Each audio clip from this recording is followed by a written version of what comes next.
Have you noticed how some in the media just suck up to some politicians? I'm struck just in your presence. Struck in her presence. Looking you in the eye with your passion that you are displaying. Republicans are treated differently. If I may finish this answer, well, let me this is really important. I'm gonna go ahead and interrupt you here. On the DOJ Are you comfortable and the with FBI, that term? Let's we have just seen... on my question, though, Governor. Excuse me. Aggressive interviews are easy to notice, but some bias is more subtle. Take the first step towards online privacy. Get NordVPN. For example, what a great campaign! The media have always covered Iowa caucus victory speeches. We're going to want to listen in very, very closely. Thank you, Iowa. But this year, when Trump won, Thank you. We love you all. CNN cut away from his speech. Here he is right now under my voice. You hear him repeating his anti-immigrant rhetoric. Actually, no, Jake, you hear him. We don't. CNN wouldn't let us actually listen to Trump and decide for ourselves. MSNBC showed none of Trump's speech. Rachel Maddow said, We will let you know if there's any news made. Maddow says it's not responsible to broadcast Trump live because he lies so much.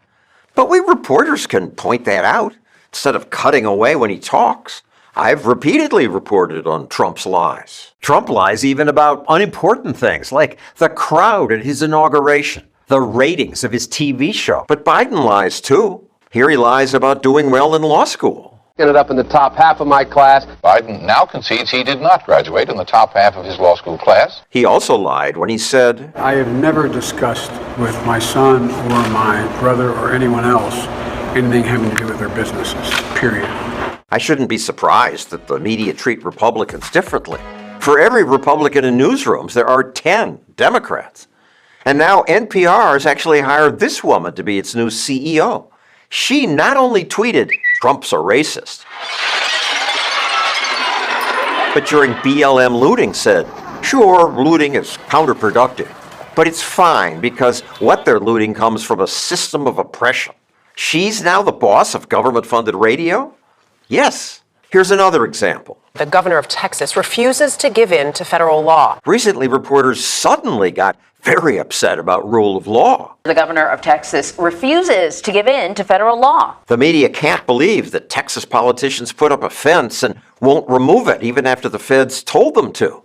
But when it comes to sanctuary cities, the tone is very different. Communities that shield undocumented immigrants by not reporting offenses to immigration enforcement. They choose not to follow federal immigration laws. They simply choose not to follow the law. They don't refuse like Texas does. The governor of Texas refuses to give in to federal law. Finally, the way the media labels politicians is just biased. Argentina's new president is a libertarian who promises to take a chainsaw to big government. So the media call him far-right. Far-right radical. Far-right Javier Milei. Far-right Javier Milei. Far-right libertarian Javier Milei. At least she calls him libertarian, but libertarians aren't far-right. Most of us support ending wars, free trade, gay marriage, and all sorts of things far from far-right. Milei supports legalizing the sale of human organs. Maybe you oppose organ markets, but it's not far-right. Conservatives are more likely to oppose organ sales.